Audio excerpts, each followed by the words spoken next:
Hey everyone, welcome to DarshanTalks. I'm your host, Darshan Kulkarni. It's my mission to help patients trust the products they depend on. I'm an attorney, I'm a pharmacist, and I advise companies with FDA-regulated products. So if you have an interest in an FDA-regulated company or its products, this is the podcast for you. Today's podcast is about something that I am continuously confused about. I'm always trying to figure this out. I find myself going, I finally got this, and then realize, no, I don't. So if you are in sales, if you are in medical affairs, if you are a CEO trying to bring notice to your company, you want to listen in because we're going to talk about content marketing. Our guest today is the director of content for Atlas Biomed. She does not necessarily represent the views of Atlas Biomed, but she is the director of content for them.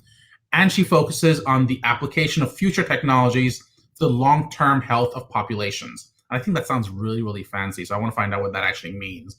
Because I feel like that's one of those things people say, and then when you actually ask them, they're like, I don't know what that means either. But she's actually doing work in it. So we're going to ask her questions, and that's the opportunity we get. So ladies and gentlemen, our guest for today, Leigh Stewart. Leigh, thank you for joining us. Thank you for having me. I'm very happy to start discussing that blurb, which is basically marketing wording that everybody puts at the beginning of what their company statement is. I think you start off with changing lives. I think that's the part you missed. But everybody wants to say that. Everybody's changing lives. I can't say that. If you're not changing lives, what are you doing? I sit at a desk every day. I don't know. I feed my cats.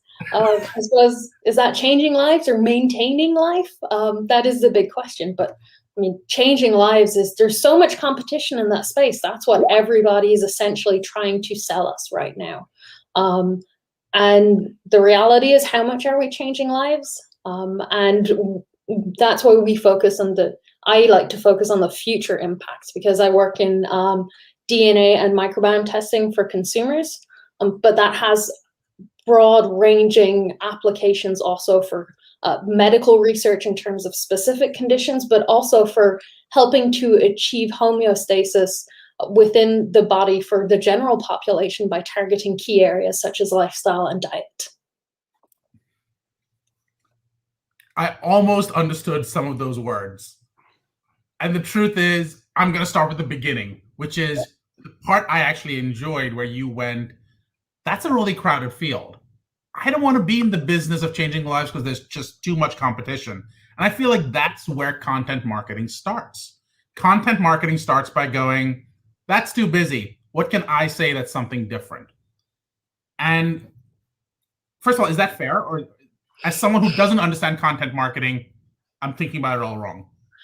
I think that's fair in the sense that changing lives, I mean, if we were to Google, check the search engine value of changing lives, I bet there would be a lot of competition in that space. And realistically, who in the general population is going on the internet and they're like, okay, changing lives, this is what I want to research.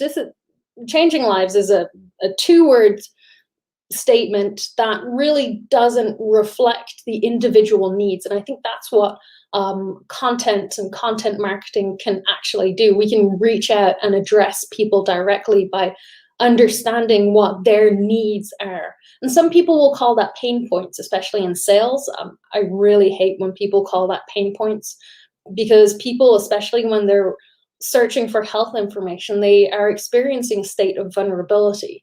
And our goal should not be to identify what makes people sensitive and then how to manipulate them.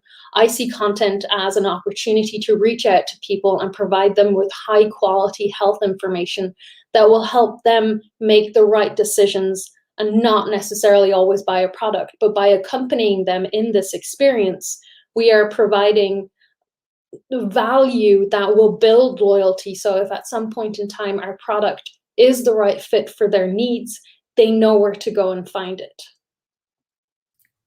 So that's really interesting. You talk about this perspective of you're trying to build a long-term relationship almost with the audience. And when you're trying to build this long-term relationship, what I'm hearing you say is you want to do that using high quality content, and that builds loyalty. Here's a question I have. From the perspective of someone who's trying to build that relationship and trying to build that loyalty, what's the difference between loyalty and trust? And is there a difference? I think I would probably use loyalty and trust interchangeably. That's not necessarily the case for a lot of companies and products online that are trying to build loyalty, because there's a lot of misinformation in terms of health that's out there. And so while you could technically be building loyalty and trust at the same time, it is possible that at some point in time, your claims may be debunked. And this would apply mostly to that area of health products that are lightly regulated versus things that have to go through the FDA and have very strict regulation like pharmacy or biotechnology. For me, both things are very much part and parcel of the same experience. As I said, again, these people who are looking for health information are extremely vulnerable. If you explore the terms that are searched for, so these very famous keywords in search engine optimization, you will understand that people have these concerns that they're not willing to talk to other people about, that they may feel are embarrassing, that are not necessarily something they need to go to the doctor for. But there is that intense vulnerability that is exposed there. And so for me, when you're trying to answer these questions, while you're building trust, you are building loyalty. This is not legal advice. I am not a lawyer. No, but I was trying to also give you some, what's the word I'm looking for? Plausible deniability. But what I... Thank you. Now I'm worried. No, I always try to do that for all my guests, because I like them to know that this is about creating that relationship. So okay. So let's start from the beginning. Let's say you've done this for companies before, based on the previous conversations we've had, which is you're trying to help a company go from no one's hearing my voice, I'm shouting in a empty theater, to let's go to a place where people hear what you're saying. How do you help a company bridge that journey using content marketing? Well, I think in the first place, we have to understand that you can't force a product upon people. You have to find the people that have interest in your product. And that's where content marketing and especially search engine optimization comes in. There are lots of companies out there, especially new companies, but also a lot of old companies that haven't embraced the opportunities that exist within search engine optimization, and are just, like, for example, creating a blog is something that lots of people do and lots of companies do, but there's a big reason that it fails. It's because they're trying to say, hey, this is my message and I want you to read all about me. Whereas content marketing is really making it all about your user and your audience, and answering the questions that they have and responding to their needs and making it all about them. So what you're drawing is a distinction between marketing and content marketing. Marketing is almost, let me tell you everything you want to know about my product. Content marketing is, let me tell you everything you want to know, and it just might include my product. Is that fair? I don't know if that's completely fair. Okay. I think content marketing is a lot more subtle.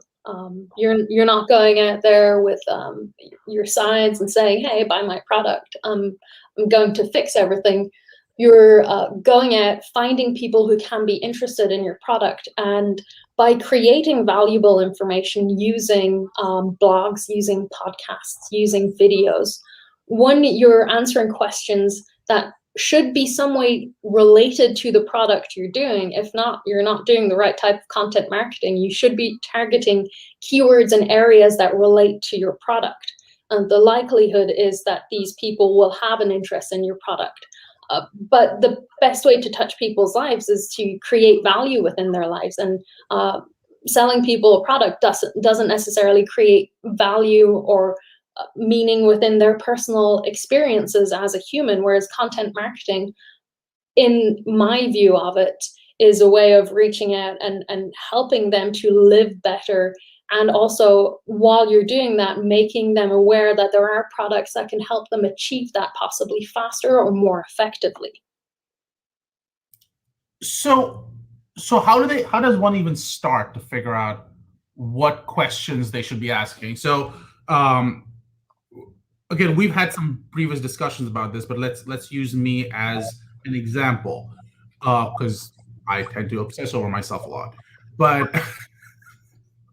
but I'm a regulatory lawyer. I advise all types of companies on FDA regulated products. Do I have to start by saying I can do 20 things, but let's talk about one? Or do I talk in general and I go, here are some interesting people and here are some interesting conversations, and that's what the conversation's about? Like, how do you even begin to narrow the scope, or do you not narrow the scope at all? I would start, first of all, by narrowing the scope, by identifying what specific services you offer. So this could be by creating a bullet list of, so I do regulatory within this area, area, I work with these products. Then you can break down those bullet points into even more specific areas. And the goal should then be to do keyword searches to identify what opportunities exist within Google for you to publish information that will reach the population that you're interested in. So the first thing is identifying what you do. Then checking the search engine optimization keyword information to identify the keywords that respond with that, then creating content that target those individual areas. The reality with this is there will come a time where you have covered every area of the product or offering that you have available, and then you will have to start considering different ways to explore your product. So it could be related to your area, common questions that come up. This is what search engine optimization software can do. It can identify those questions that people are asking online. And so you could go and address those. At the same time, then you can branch out to areas that are related to it, that you have knowledge and experience that can contribute to whatever conversation is going online. And doing so you start with a small focus, then you broaden it, and then you're going to broaden it wider. There is a point where you will probably struggle to find very adapted keywords to enhance your content. And in that case, you have several options available, which could be exploring different types of platforms to promote your content, but also digging really deep into the keywords to identify very niche questions that may be asked. And I think that's all I have to say about that right now. No, I think that's really interesting. I guess this is a problem a lot of people struggle with, and it's not a problem I've hit, which is I don't have enough to say. I have tons to say. I literally have a chart of probably about 5,000 questions I could go into if I really wanted to. But what I haven't done is say, this is the area I want to focus on, because I just have a lot of interests.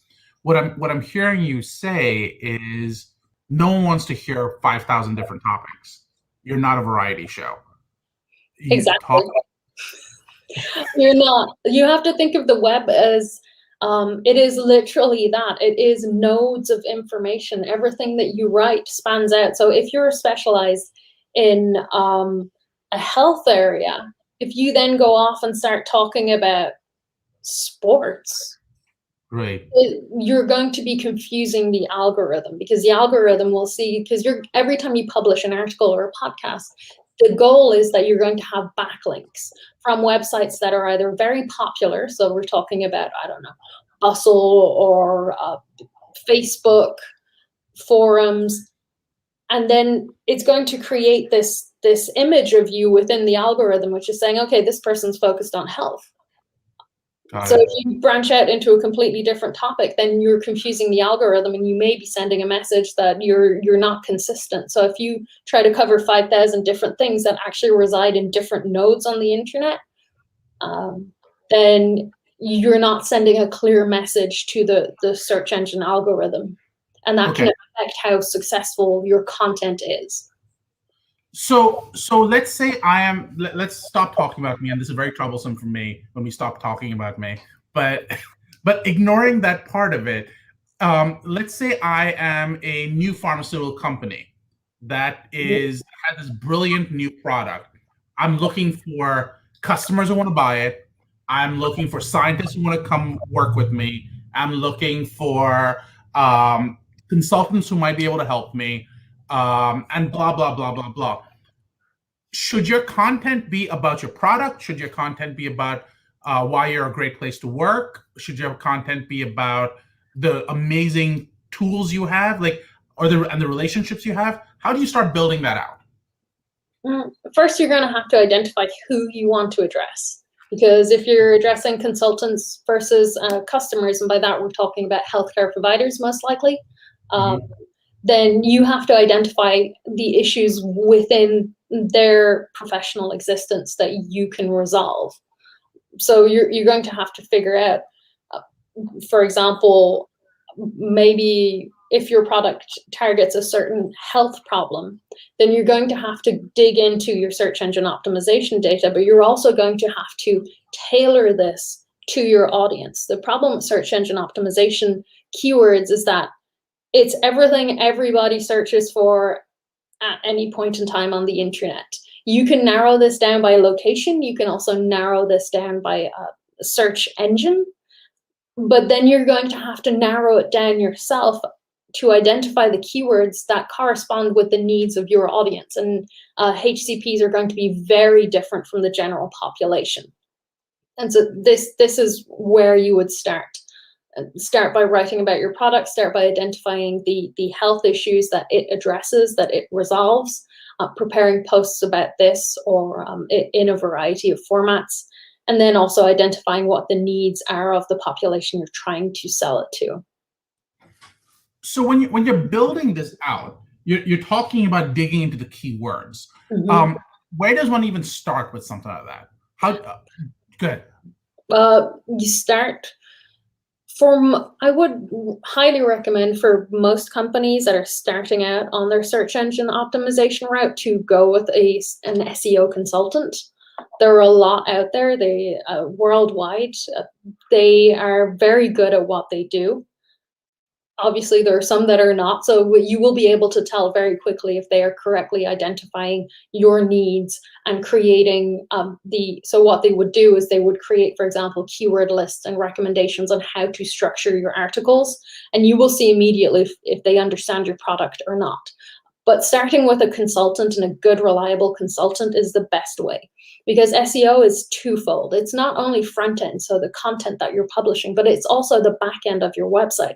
It's looking at if your pages load fast enough, if there are issues with your JavaScript, if the links that you have posted are functioning correctly, if you have orphan pages that are not linked to anything else, or if some of your pages have broken.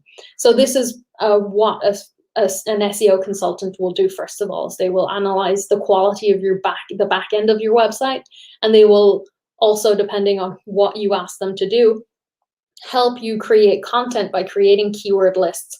And for example, in the case of blog posts, they should be able to give you a structure and say, put this keyword in the title, this keyword will go in the subtitle, this will go in these different areas, and recommend that you insert things like tables. YouTube videos are also very helpful, whether you should have infographics, what tags you need to put on your images. So this is within the HTML code so that it gets picked up by your search engine algorithm. And then later on, when companies get bigger, or some companies start off directly by hiring their own inside SEO department. And then that work will happen within your company. And so This often starts off with getting a software package. So there are many online options for search engine optimization software. Some are more designed for very highly specialized SEO people, consultants or not. Some are more designed for companies that just want to kind of optimize what they're doing at a simpler level. And within this software, it will be able to identify areas within your website where there may be problems with the code. And it will also be able to, you will be able to use it to mine keywords and search for keywords and refine down and develop topics that attract people. Fascinating. So you would, working at these companies, first of all, the thought process always is, oh, you're a pharma company, you have tons of money. But this is a place where you don't necessarily spend the money. You spend the money by going, this is not where I want to devote my resources. Someone can come in. How often should you have this SEO advisor look at your process? Is it every quarter, every year? What's too often? From my experience, it is an ongoing exercise. When you start SEO, you shouldn't stop. I don't foresee a point where SEO is no longer important, realistically. So once you get in, your consultants, if they're working on the content aspect, you're going to have to publish a certain amount of articles at a certain frequency for a certain amount of time before the search engine starts to say, hey, okay, these guys are reliable. Okay, it seems like they're publishing good information. And only then will you start to make waves and start to say, hey, the new things I publish might be relevant, because your goal is always to be your goal is to be the top article on Google for the search term that you have decided that is going to be the topic of your content at that point in time. Number one is the top spot. Most people click on the first 3 articles on Google, for example. If you're within the health sciences arena, you might go down to the first 10, simply because if you're doing something that hasn't been discussed a lot at a general population level, then the first terms they will always come up as scientific articles, which may not address the needs of consultants, of HCPs, or of the general population. So you could go down and be like, okay, my goal is to be in the top 10, and that's always very good. But most of the articles that you will publish for a very long time will not be anywhere near there. They will be in the top 100 or the top 30. And ask yourself, when's the last time you went to page 2 on Google? Yeah. So what you're saying is that there is the continuous problem of shouting into the void, and there's no one listening. And SEO will help raise you from the void to a part that people might be listening in on. I guess the question, though, is, you said you use consultants and they can help and you use them regularly. Mm-hmm. But is a regular consultant someone who comes in every week, every month, every quarter, every year? It sounded like quarter and a year were not an option. That's too far. Well, so from my experience, so there will be consultants in the sense that they're contractors. Yeah. So that's just operating in the European market. Sometimes the vocabulary may differ, but it would be on a month-to-month rolling basis. Got it. And the month, so because they work remotely, one of the examples of what we did has been we had an SEO consultant, and at the beginning of the month would deliver the keyword lists and structures for a certain amount of articles that we would write. And so that would then become part of the content goal. So every month you would have a KPI. I have to publish this amount of articles, and these are going to be keyword optimized. So on a rolling basis, they're delivering this optimization opportunity to you, and then it's for you to implement. Got it. And if you're starting out your company, what should be an average budget you keep for something like that? That's a hard question, but from my experience, search engine optimization doesn't require a big budget. No. It is not a big budget thing. Now, if you want to make a big splash on a search engine within a very short amount of time, you're going to have to throw a lot of money at it, because you're, in addition to having a search engine optimization advisor, you're going to have the people to produce the content. In some cases, the search engine optimization companies will offer to create that content. From my experience within the health sector, that is not an appropriate option, simply because the copywriters are very often generic. They write about just general topics that are online, and if you ask them to sink their teeth into a highly regulated and highly scientific area, then you're going to have issues with the accuracy, with the quality of the information, and possibly the risk of misinforming people about whatever your product does. So the topic you just raised on who does the content creation is a topic that's near and dear to my heart, because I teach medical writers at the University of the Sciences, and they always talk about the type of competition they face, but also because I discovered that you are actually working on a master's on the topic. So could you talk a little bit about what you're doing there? Yes, so I'm doing a Master's of Science of Transdisciplinary Practice. And within this, I am focusing on the topic of health content producers within digital health technologies. From the lot of reading that I've done, it has become clear to me over time, and also within my experience within biotechnology, that content is often that thing we do. It's often a bit like PR. People are like, oh, I don't know, like I pay PR and I don't know what the value of their work is. The reality is you can actually measure the value of content, but it's still perceived as like, oh, it's that content department. They write stuff. Or not, like, do they write a lot? We're often kind of the last thought, but the reality is that your content producers and anybody in your company who's writing the content that's going to be put up online or in print that describes your product are essential to what you do. And this is particularly important in digital health technologies.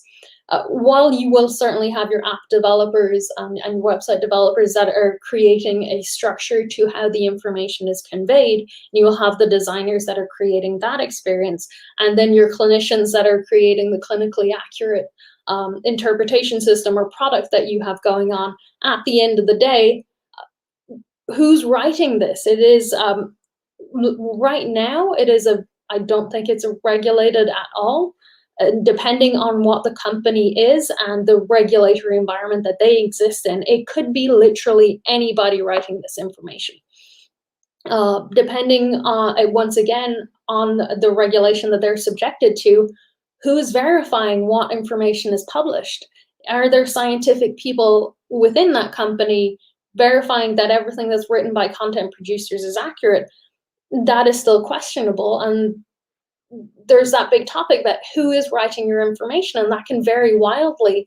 You could get a job right now writing digital health content if you've written 5 articles for some major website that does listicles about 10 reasons why Brad Pitt should shave his beard, and then they'd have a health section. So to be clear, number 3 will surprise you.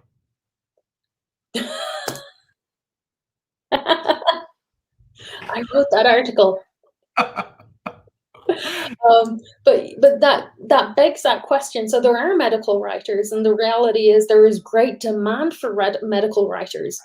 Yeah.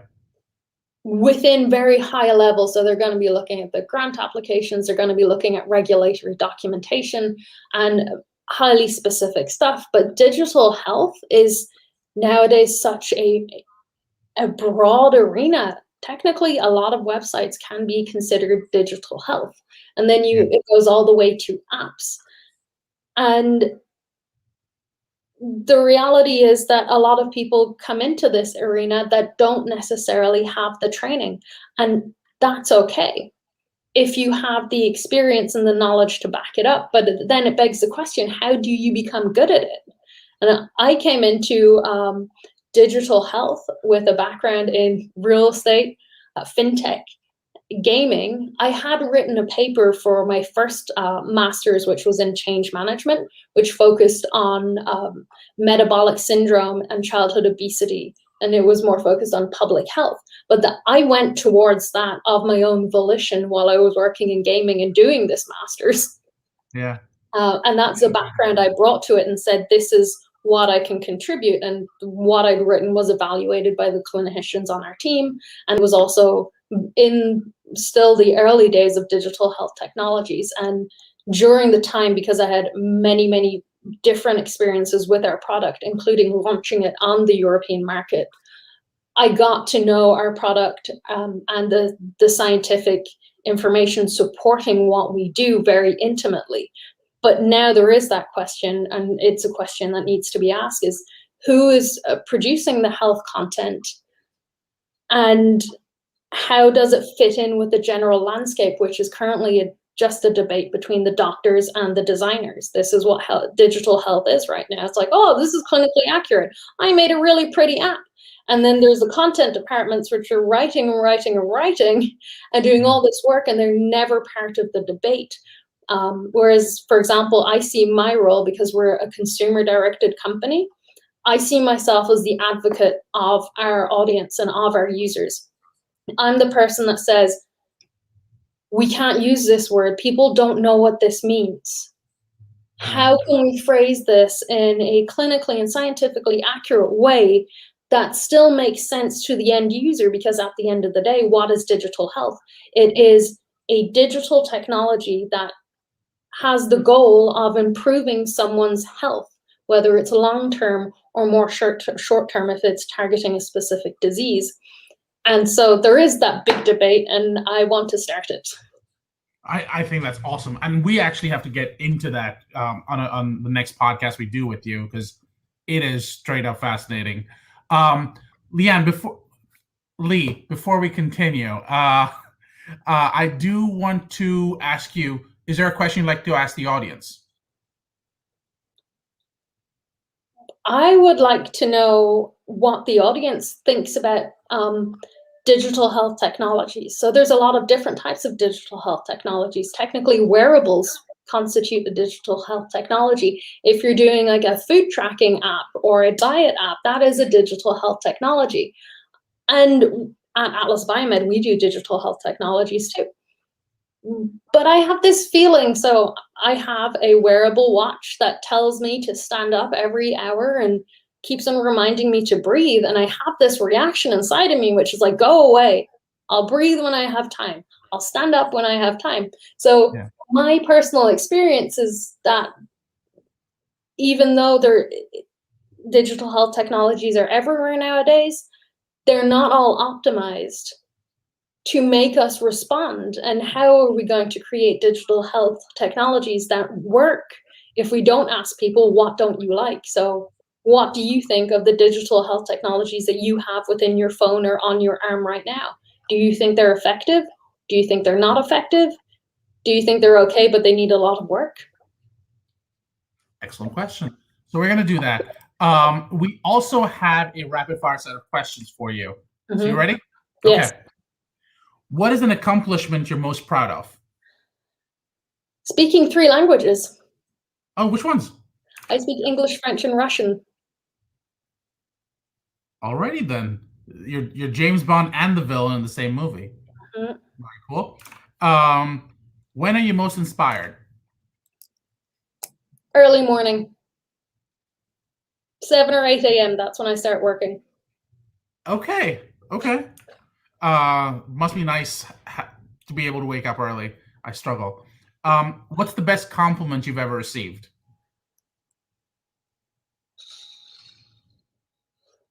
Oh, I was recently told that I had many more skills than the ones that I took into account, if that makes sense. It does. And it made me also realize that when you're a content manager, you're doing this thing and it's just taking shape. But then there's all these other words and all these other skills that tack onto that you just kind of forget about. And then you forget about all these achievements you've had in the past. And so when I heard that, I realized that I do, and it made me feel very good. Very cool. What does a content manager look like in 20 years? Oh, what doesn't a content manager look like in 20 years? I think we're going to have content managers for every different platform. Specific to each platform. Yes. Interesting. I do, and I think that because right now, even though there are some people who work purely in managing content departments tend to have a low budget. So it's a lot of hands on deck. You have to be a good writer, but I think what we're going to see is a lot more writers coming on board. And so there will be a lot more management of what's happening. They'll be really dialing in the analytics, and it will be very management focused rather than let's get everything done and I'll write that and you write that, and less messy. Very cool. How do you define success? Being content. I know I'm using the word content with a different with a different inflection. Yes, I aim to be content in life. I mean, I think happiness is lovely, but I mean, how often are you going to be truly happy? Being satisfied, waking up every day and feeling like you're doing the right thing, and being in a constructive environment where you're supported and you support other people and you can see that you're delivering results, that for me is success. How do you balance, and this is actually coming up, I've never asked this question before, but how do you balance contentment with ambition? I think that's individual for every person. I'm very ambitious. So for me to see things growing, and to see things moving in the right direction contributes to that feeling of contentment. Whereas if everything was just the same every day and it's ticking over and it's fine, that would drive me mad. Very cool. So is that what challenges you? Yes, I think there are two different people. There are probably many, many different types of people depending on how you break it up within an office space.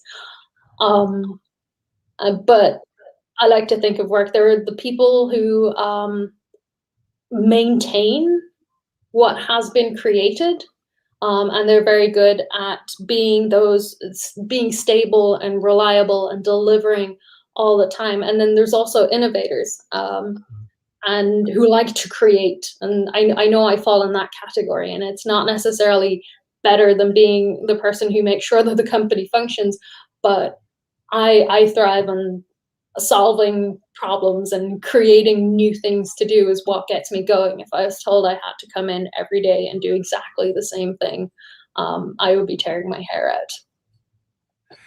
If you were a superhero, what would your powers be? Oh, teleportation. Where would you go? Everywhere. What can't you do if you can teleport? You can go anywhere.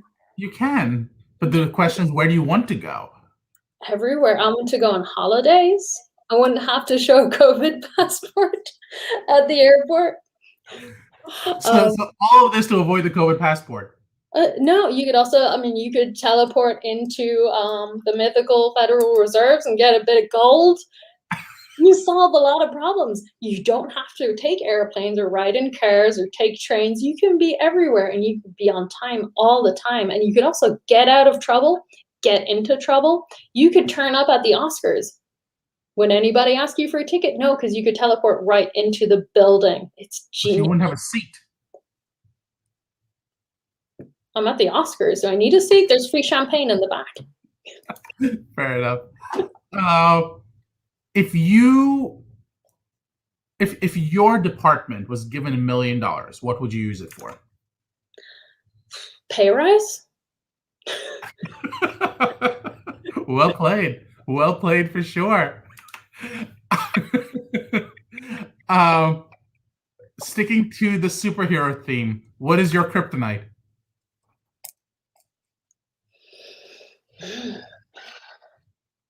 Lack of autonomy. Wait, lack of autonomy is your kryptonite, so you want autonomy, is what you're saying. Yes. Got yes. it. I'm with you now. Highly controlling, micromanaging environments that don't embrace the knowledge that you have and that tell you, I know better, when you're like, wait a second, I'm the content person here. I think I know better.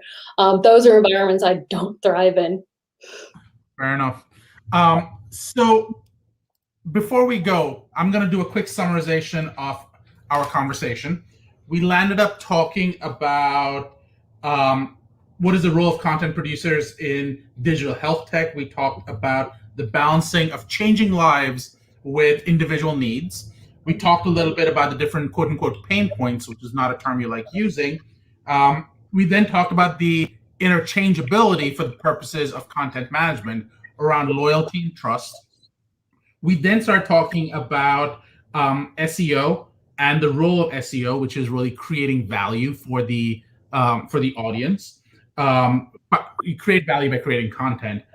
You talked about some ways to actually bring SEO value, and that included the use of consultants, the use of SEO keywords, and how that information can be further clarified, if you will, using search engines, using locations, and a variety of other factors. We talked about keyword lists. We talked about structuring articles, tables, YouTube videos, and you talked a little bit about how these contractors would even look at things like fast loading pages, are all your links working, and orphan pages. You did talk about something which we didn't get a chance to get into.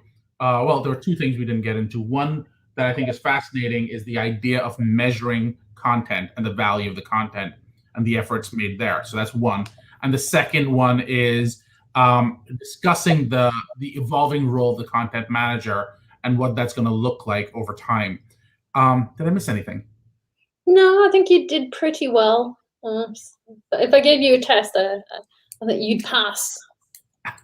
Wow, I'm getting a C. That's the bare minimum, but thank you. I appreciate it, Leigh. Thank you. If people want to reach you, where can they reach you? On LinkedIn.